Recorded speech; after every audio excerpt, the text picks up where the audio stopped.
మహిళల పట్ల ఈ ప్రభుత్వానికి గౌరవం లేదన్నారు వైఎస్ జగన్. జనసేన ఎమ్మెల్యే అరవ శ్రీధర్ అరాచకాలను ప్రశ్నిస్తే బాధిత మహిళను పోలీసుల సమక్షంలోనే కొట్టారన్నారు. ఎస్పీ ఆఫీసులోకి చొరబడిన ఎమ్మెల్యే విషయంలో చంద్రబాబు పంచాయతీ చేశారన్నారు. టీటీడీ చైర్మన్ మహిళ జీవితంతో ఆడుకుంటే చర్యలు లేవని, బీఆర్ నాయుడిని చంద్రబాబు వెంటేసుకుని తిరుగుతున్నారని మండిపడ్డారు. కూటమి నేతలు మహిళల పట్ల అరాచకంగా వ్యవహరిస్తూ ఉంటే చంద్రబాబు వెనకేసుకురావటం అన్యాయం అన్నారు వైఎస్ జగన్.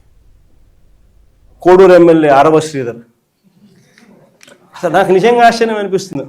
జనసేన ఎమ్మెల్యే అంట మోసం చేశాడని, అత్యాచారం చేశాడని చెప్పి పాపం ఆ పాప ఆందోళన చేస్తూ ఉంటే ప్రతి ఒక్కరికి కంప్లైంట్ ఇస్తే ఆ పాపను కొడుతున్నారు.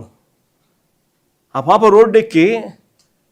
రోడ్డెక్కితే ఆ పాప రోడ్డెక్కి నాకు అన్యాయం జరిగిందని ఆ పాప చెప్తే ఆ పాపను కొడుతున్నారు పోలీసుల సమక్షంలో.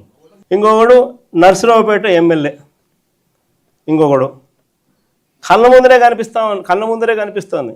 ఎస్పీ ఆఫీసుకి పోయి బాత్రూంలోకి పోయి డోర్ కడేసుకుంటాడు. అసలు ఎస్పీ ఆఫీసులోకి పోవడం ఏంది, బాత్రూంలోకి పోయి నువ్వు డోర్ కడేసుకోవడం ఏంది, డోర్ కడేసుకొని నువ్వు స్ట్రైక్ చేయడం ఏంది? అసలు దానికి చంద్రబాబు నాయుడు పంచాయతీ చేస్తాడు. పోయి లోపల బొక్కలో వేయకుండా చంద్రబాబు నాయుడు పంచాయతీ చేస్తాడు. ఇంకోడు చూసాడు బీఆర్ నాయుడు అని. ఇంకోడు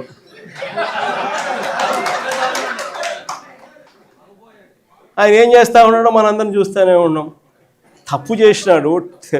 టీటీడీ చైర్మన్గా ఉండి చెయ్యకూడని పనులు, చెయ్యకూడని తప్పులు చేస్తే ఏం చేయాలి? ఆ మనిషిని ఊడబెరకన్నా, పోస్టులో నుంచి తీసేయాలా లేదా? ఈ మనిషి ఏం చేస్తున్నాడు? పక్కన పెట్టుకుంటాడు ఆ మనిషిని పక్కన పెట్టుకొని తిప్పుతున్నాడు. అది ఎంత దారుణంగా తయారైపోయినారు అని అంటే ఆశ్చర్యం కలిగి చెప్పే విషయాలు ఇవన్నీ కూడా.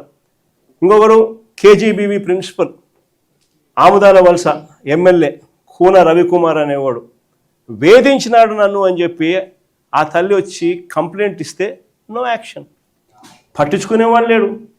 ఇంకొకడు ఆడవాళ్ళకు అశ్లీలంగా ఫోన్లు చేసి, అశ్లీలంగా వీడియో కాల్స్ చేసిన గుంటూరు ఈస్ట్ ఎమ్మెల్యే నజీర్ ఇంకోడు సోషల్ మీడియాలో వైరల్ అవుతూ ఉంది. ఆడవాళ్ళకి ఫోన్ చేసి అశ్లీలంగా ఈ మనిషి వ్యవహరిస్తూ ఉండడం కనపడతా ఉంది. ఏం చేయాలి చంద్రబాబు నాయుడు? యాక్షన్ తీసుకోవాలన్నా, జైల్లో పెట్టాలన్నా, కనీసం ఇట్లా జరగకుండా అట్లా చేస్తేనే కదా ఇట్లా జరగకుండా ఉంటాయి. No action. ఇంకొకడు మహిళలపై దారుణమైన లైంగిక దాడికి చేసినాడు. ఇంకోడు పేరు కోనేటి ఆదిమూలం.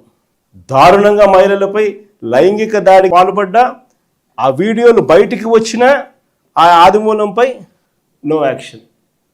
వీళ్ళంతా ఎమ్మెల్యేలు. ఒకరిని చూసి ఒకడు చేస్తే ఏం యాక్షన్ లేదు. సరే ఆయన మీద ఏం యాక్షన్ లేదు, ఇంక నా మీద ఏం యాక్షన్ తీసుకుంటారని ఇంకొకడు. ఒకరిని చూసి అందరూ కూడా రాక్షసులు అవుతా ఉన్న పరిస్థితులు. ఇంకొకడు సరే ఎమ్మెల్యేల కథ దేవుడు ఎరుగు. సంధ్యారాణి అని ఒక మంత్రి పిఏ మహిళలను లైంగికంగా వేధించినాడని చెప్తే ఆ పిఏ మీద కూడా నో యాక్షన్. పైగా ఆ మహిళ మీద కేసు.